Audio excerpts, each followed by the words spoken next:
Hello दोस्तों, नमस्कार। आपका स्वागत है हमारे प्लेटफॉर्म आउट ऑफ सिलेबस में। मैं हूं पूर्ण प्रताप सिंह और आपको आज हम स्वामी विवेकानंद जी, जो कि भारतीय राजनीति विचारक में शामिल हैं, इनके बारे में आज हम चर्चा करेंगे। आपको सारगर्भित जो जानकारी है उनके बारे में वह आपको इस PDF और डिस्कशन के माध्यम से उपलब्ध होगा।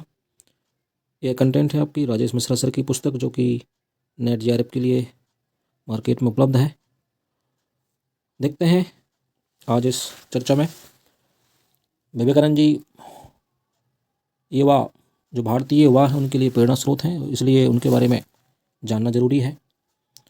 स्वामी विवेकानंद जी का जन्म कलकत्ता में 12 जनवरी 1863 को हुआ था और 12 जनवरी को पूरा देश राष्ट्रीय युवा दिवस के रूप में मनाता है। सरकार भी इसके लिए विभिन्न कार्यक्रम करती है, जो कि जैसे कि आप सभी को ज्ञात होगा कि 12 जनवरी को सूर्य नमस्कार का आयोजन भी किया जाता है और वह भी इसी संदर्भ में किया जाता है।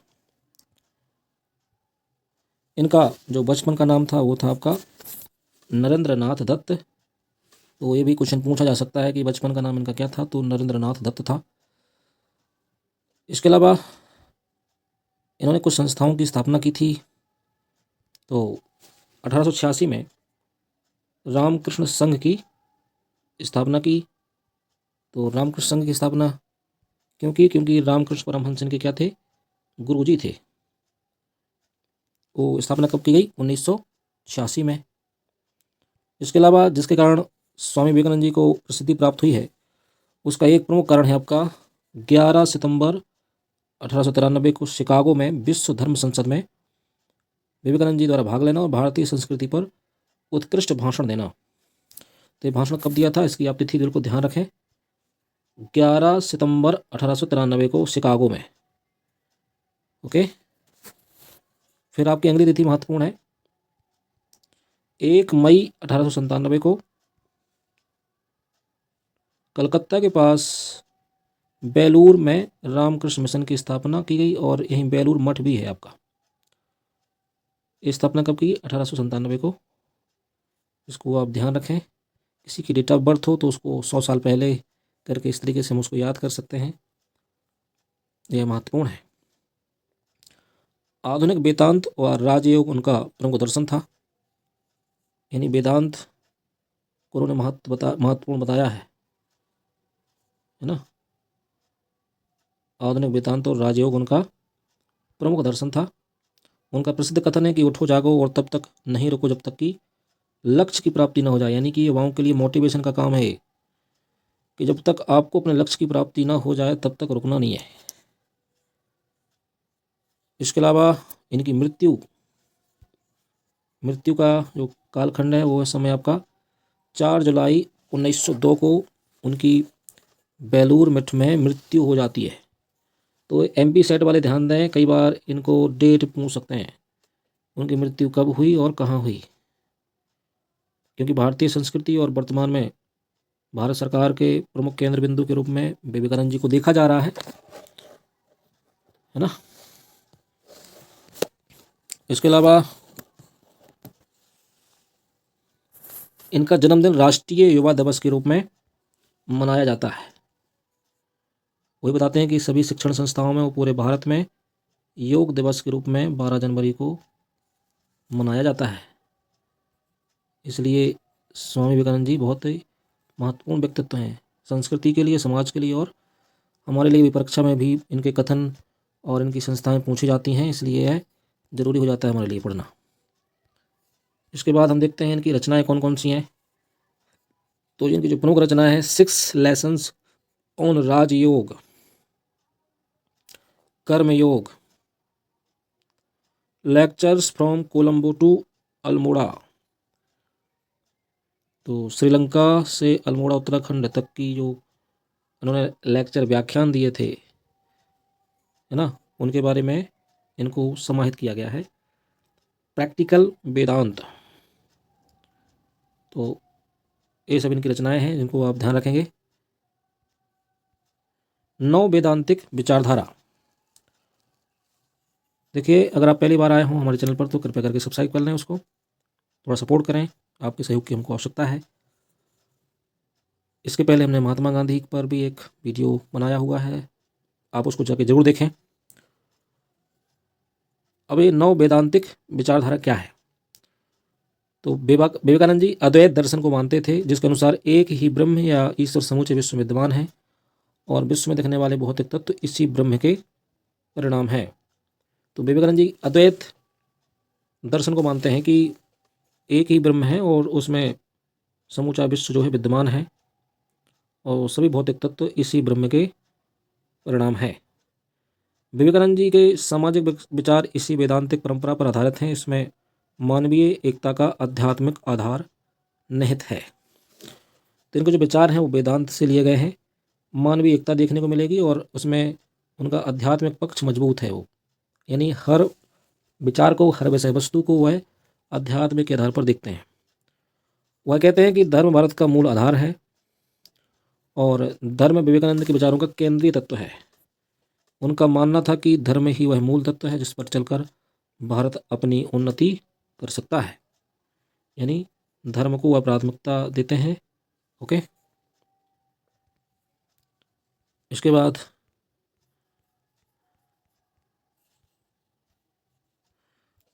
विवेकानंद के अनुसार प्रत्येक देश के कार्य करने की अपनी शैली होती है। कुछ राजनीति के माध्यम से कार्य करते हैं, कुछ समाज सुधारों के माध्यम से। हमारे पास तो केवल धर्म ही वह भूमि है जिस पर हम चल सकते हैं, है ना। तो ये बताते हैं कि भारत धर्म को नहीं छोड़ सकता है और प्रत्येक देश की कार्य करने के अलग अलग तरीके होते हैं। तो भारत को वह धर्म की भूमि कहते हैं। विवेकानंद ने धर्म की उदार व्याख्या की। राजनीतिक उद्देश्यों के लिए धर्म के प्रयोग को अनुचित बताया। धर्म राजनीतिक शक्ति प्राप्त करने का साधन न होकर स्वयं में साध है। यानी वो कहते हैं कि वो कोई ये साधन नहीं है कि आपको राजनीति में जाना है या राजनीति में अपनी सरकार बनानी है तो आप उसको साधन बनाएं। धर्म स्वयं साध है ना। देखिए, अब यहाँ पर महात्मा गांधी के विचार और विवेकानंद जी के विचार में कहीं ना कहीं कॉन्ट्राडिक्शन पाया जा रहा है। ये धर्म के प्रयोग को अनुचित बता रहे हैं और महात्मा गांधी कहते हैं कि धर्म के बिना जो राजनीति है वो मृतदेह के समान है। लेकिन वहाँ धर्म का सार उनका नैतिक मूल्य है, मानवतावादी दृष्टिकोण है वहाँ पर गांधी जी का।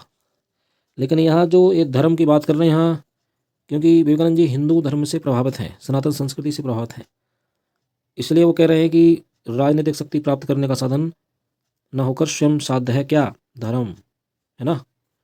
तो आजकल की जो सरकारें हैं उनको इस चीज़ पर ध्यान देना चाहिए। फिर दूसरा कथन, स्वामी विवेकानंद ने धर्म का वास्तविक उद्देश्य मानव कल्याण माना है। दीन दुखियों के कष्टों के निराकरण के लिए समर्पण को धर्म की साधना का अनिवार्य अंग बताया है। तो कह रहे हैं कि विवेकानंद जी कि धर्म का वास्तविक उद्देश्य क्या है? मानव कल्याण होना चाहिए, उससे दीन दुखियों का कष्ट दूर होना चाहिए। और विवेकानंद जी तो दरिद्र ही नारायण, यानी कि उनके लिए जो दीन दुखी है वही भगवान है। यदि आप उनकी सेवा कर पा रहे हैं तो आप भगवान की सेवा कर रहे हैं। और धार्मिक सहिष्णुता व धर्म के समन्वयवादी स्वरूप पर बल दिया है। यानी कि सभी धर्मों के विचारों को उन्होंने स्वीकार किया है और वह कहते हैं कि सभी धर्म उसी प्रकार हैं जैसे सभी नदियां अंत में समुद्र में मिल जाती हैं। तो उन सभी का रास्ता क्या है? हो सकता है कि रास्ते अलग हों, लेकिन उनके जो लक्ष्य हैं सभी धर्मों के, वह अंततः एक अच्छे विचारों को लेकर अपने जो सर्वोच्च पॉइंट है धर्म का, मानवता, जन कल्याण, समाज सेवा, उनसे होकर जाता है। तो विवेकानंद जी धार्मिक सहिष्णुता, यानी आप सभी धर्मों की बातों को सुने समझें। हो सकता है कि आप हर धर्म की बातों से उसके समर्थक ना हो, लेकिन उसका आप घोर विरोध ना करें। धर्म के समन्वयवादी स्वरूप, यानी समन्वय जो जोड़ना सिखाए।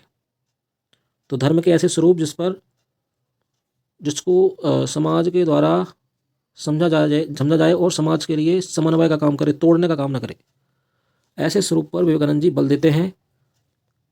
धर्म के प्रति कट्टर दृष्टिकोण और मतान्धता का घोर विरोध किया उन्होंने। भाई कट्टरता कहीं ना कहीं हमारे दिमाग को विकलांग बना देती है, क्योंकि आप सिर्फ फिर अपने विचारों के अनुरूप धर्म को बना लेते हैं और आपको जो चीज़ें आपके दिमाग में पहले से हैं आप उसी चीज़ को स्वीकार करेंगे। अगर कोई तार्किक बात करेगा तो आप उसको स्वीकार नहीं करेंगे, तो वो सांप्रदायिकता फैल जाती है। फिर आप केवल एक धर्म को आगे बढ़ाएंगे, दूसरे धर्म को नुकसान पहुंचाएंगे, उसकी बातों को नहीं मानेंगे। तो भारत क्या है, अनेक धर्मों का देश है, इसलिए यहाँ पर कट्टरता समाज के लिए नुकसानदायक है। मतान्धता का घोर विरोध करते हैं, यानी किसी एक मत पंथ के चक्कर में आप अंधे मत हों। सच्चा धार्मिक दृष्टिकोण वह है जिसमें अपने धर्म की मूल मान्यताओं के प्रति निष्ठा रखकर भी दूसरे धर्मों के प्रति समान सम्मान का भाव रखा जाए। और हिंदू धर्म की उदार व्याख्या की है। भाई हिंदू धर्म में इतना विशाल क्यों है? क्योंकि उसने सभी धर्म के लोगों को अपनाया है। सभी देशों के जो भी भागे हुए लोग थे, चाहे वो किसी भी कारण से आए हों, चाहे वो आक्रमण करने के लिए आए हों, चाहे वो यहाँ से आर्थिक संपदा ले जाने के चक्कर में यहाँ आए हों, या फिर वह शरणार्थी के रूप में आए हों, भारत ने सभी धर्मों के लोगों को स्वीकार किया है। इसलिए भारत विविधता वाला देश है। हिंदूवाद का सैद्धांतिक आधार क्या है, इस पर विवेकानंद जी के क्या विचार हैं, तो इसको देखते हैं हम। ऐसा माना जाता है कि राजा राम मोहन राय द्वारा पहली बार हिंदू शब्द का प्रयोग किया गया। विवेकानंद ने हिंदू शब्द को सैद्धांतिक एवं वैचारिक आधार प्रदान किया तथा हिंदू धर्म के आध्यात्मिक एवं धार्मिक आधारों का निर्माण किया। यानी हिंदू धर्म का आध्यात्मिक आधार क्या है, धार्मिक आधार क्या है, इस पर विवेकानंद जी ने खूब चर्चा की है, विश्लेषण किया है। परंतु उन्होंने हिंदू धर्म में विद्यमान कुप्रथाओं, रूढ़ियों पर जबरदस्त प्रहार किया है। इसलिए वे एक सन्यासी थे और उनसे बढ़कर वह एक समाज सुधारक भी थे। यानी उन्होंने पहले हिंदू धर्म की आलोचना भी की है कई बार। ऐसा नहीं है कि आप केवल सब चीज़ों को एक आंख बंद करके स्वीकार कर लें। वह कहते हैं कि भगवान ने आपको एक मस्तिष्क दिया है। मस्तिष्क का काम क्या है कि आप सोच विचार करें, जानें, फिर उसको मानें। कोई बात तब तक आप मत मानिए जब तक आपको लॉजिकल रूप से सही न लगे। पहले विवेकानंद जी मूर्ति पूजा के विरोधी थे, लेकिन धीरे धीरे उनको जो अनुभव हुए उस आधार पर उन्होंने फिर धर्म को सही बताया, उनके आधार तत्व को बताया। इस प्रकार से उनके अनुसार हिंदू धर्म व्यापक और क्या है, सहिष्णु है, जिसमें इस धरती पर रहने वाले अन्य धर्मावलंबी भी शामिल हो जाते हैं। है ना, कि हिंदू धर्म में सभी लोगों को आने की क्या है, जगह है, सभी लोगों को स्वीकार करने की क्षमता है, वो बहुत व्यापक है, ऐसा विवेकानंद जी कह रहे हैं। आर्य सिद्धांत का खंडन करते हैं। उनके अनुसार आर्यों के द्वारा भारत पर आक्रमण किया जो यह बात हो उसको ठीक नहीं मानते हो, यह विचार सत्य नहीं है। उन्होंने आर्य तथा द्रविड़ों के बीच विद्यमान प्रजाति भेदभाव को भी अस्वीकार कर दिया, जिससे भारत में एकता का निर्माण हो सके।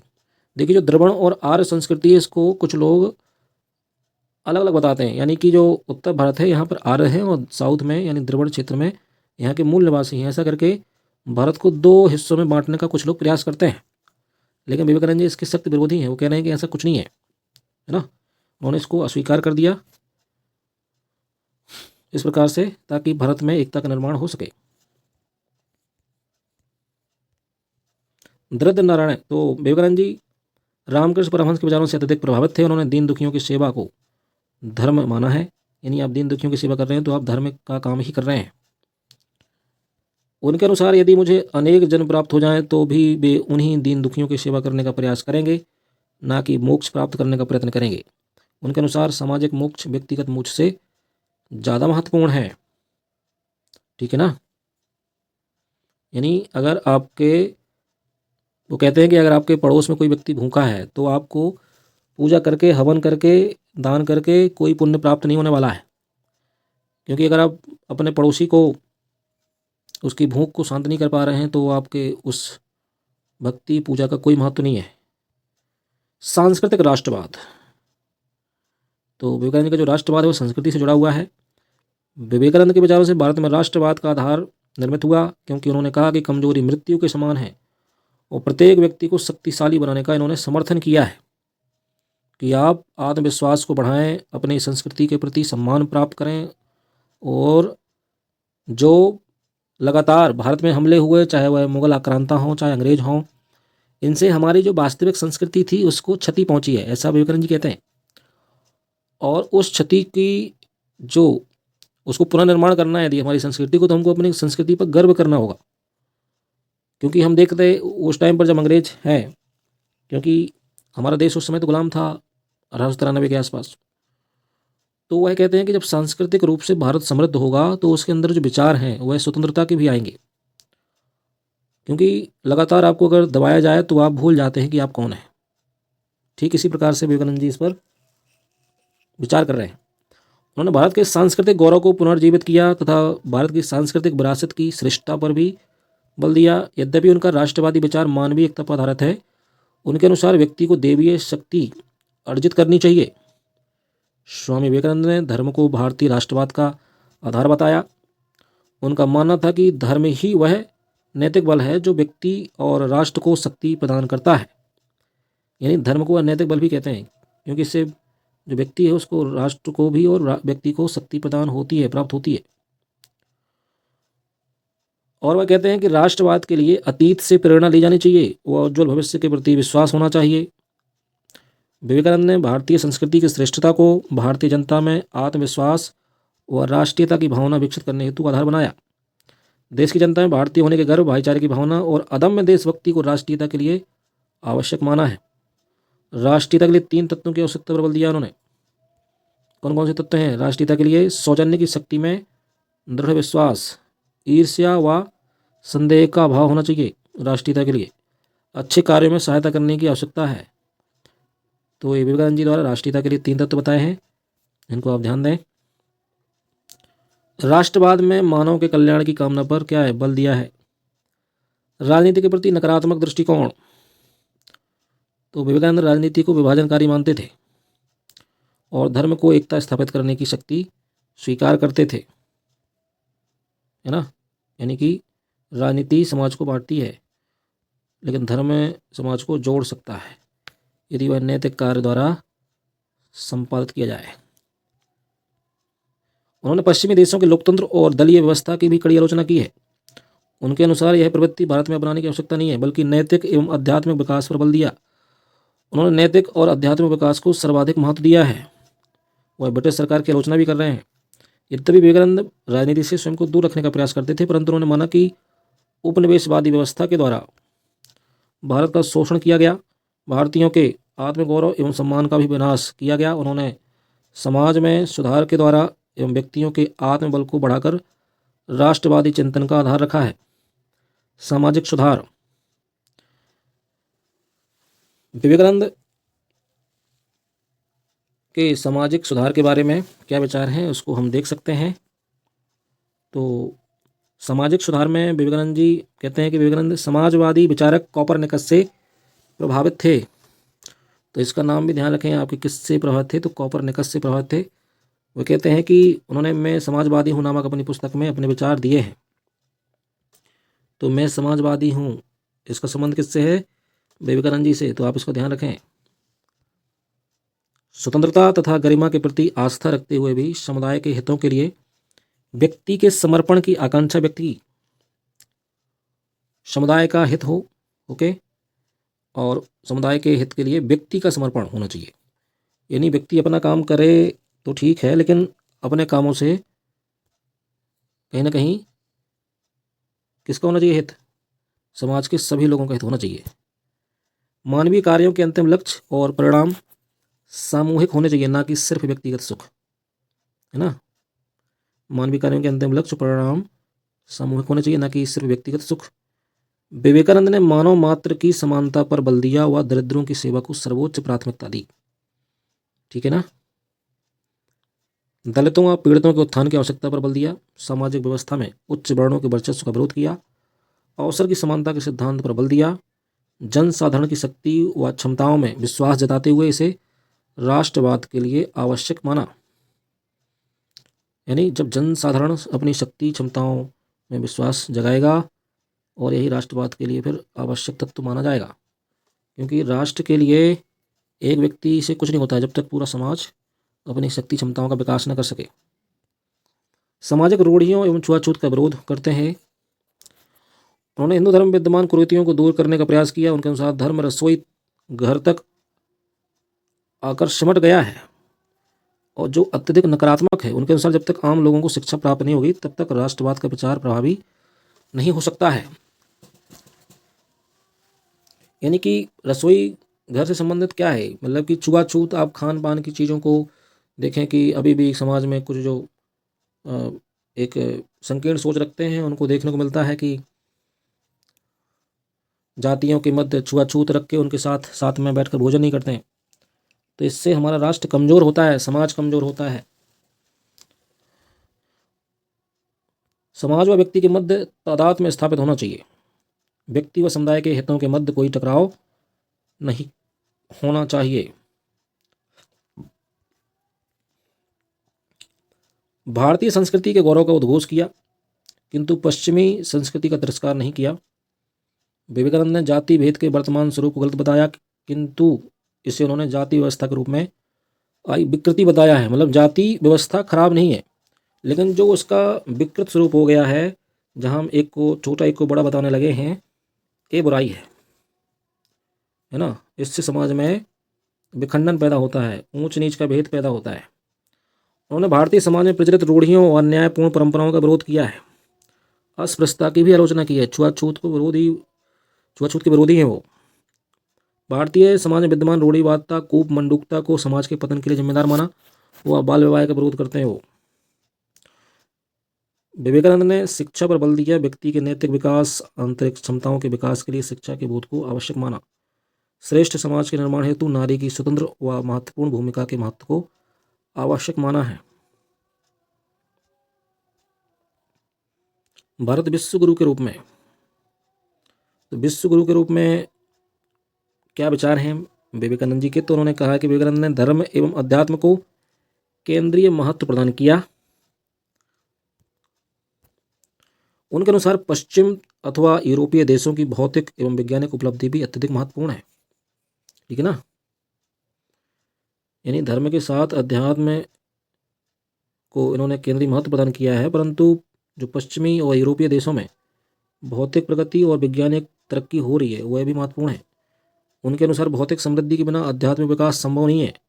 जब तक आप विकास नहीं करेंगे, आपकी सुविधाएं की वस्तुएं, सुविधाएं के साधन नहीं होंगे, तब तक आध्यात्मिक विकास संभव नहीं है। उनके अनुसार भौतिक और वैज्ञानिक विकास सभ्यता का प्रथम सोपान है। मतलब ये रूढ़िवादी आध्यात्मिक विचारधारा वाले व्यक्ति नहीं है। यानी कि जो विकास के पैमाने हैं उसको भी आपको प्राप्त करना पड़ेगा। केवल साधना और योग से सारा विकास नहीं होगा, है ना। तो उनके अनुसार भौतिक और वैज्ञानिक विकास सभ्यता का प्रथम सोपान है, जबकि आध्यात्मिक विकास सभ्यता का उच्चतम चरण है। इन दोनों में वो समन्वय की बात कर रहे हैं। तो आप ऐसे कथनों को जरूर ध्यान दें। ऐसे क्वेश्चन आ जाते हैं तो समझ नहीं आता कि भाई ये कौन कह रहा होगा। ऑप्शन दे देगा आपका रविंद्रनाथ टैगोर, विवेकानंद, महात्मा गांधी या फिर अरविंद घोष। तो हम फिर कंफ्यूज हो जाते हैं ऐसे क्वेश्चनों में, तो इसको समझना होगा आपको। उन्होंने पश्चिमी देशों की उस मान्यता का खंडन किया जिसमें स्वयं को श्रेष्ठ बताने की प्रवृत्ति विद्यमान थी। उनके अनुसार किसी भी राष्ट्र के महत्व का उसके सैन्य और भौतिक समृद्धि के द्वारा आकलन करना उचित नहीं है ना। तो क्या कह रहे हैं वो? यानी केवल सेना और भौतिक समृद्धि के द्वारा आप एक दूसरे देशों के मध्य विकास का या उच्च श्रेष्ठ बताने का जो चलन है उसकी वह आलोचना कर रहे हैं। वह कहते हैं कि आध्यात्मिक विकास सभ्यता का मूल आधार है, इसलिए भारत मानवता का एक आध्यात्मिक शिक्षक भी बन सकता है। यानी जो अध्यात्म है, आध्यात्मिक ऊंचाई जो भारत में है, वह संभवतः किसी अन्य देश के पास नहीं है। तो इसलिए भी हमको अपने आध्यात्मिक महत्व को समझना होगा। इस पर वह बात कर रहे हैं।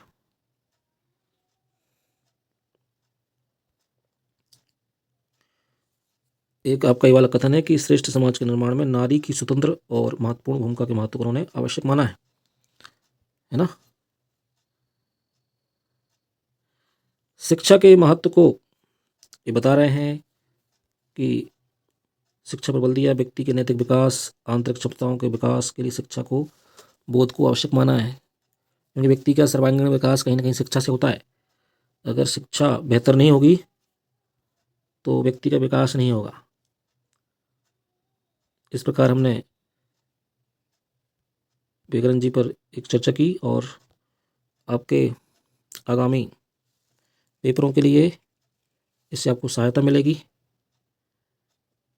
और आप और भी प्रश्न पत्र जाके हमारे प्लेलिस्ट पर जाएं, राजनीति विज्ञान से संबंधित प्रश्न पत्रों को जो डिस्कशन किया गया है आप उसको देख सकते हैं। आप अपने विचार कमेंट माध्यम से रख सकते हैं और अगर कोई आपके अंदर प्रश्न है तो उसका भी समाधान होगा। और वीडियो लाइक कर दें अगर आपको बेहतर लगता हो और चैनल को सब्सक्राइब कर दें। मिलते हैं अगले एक अन्य विचार के साथ। नमस्कार।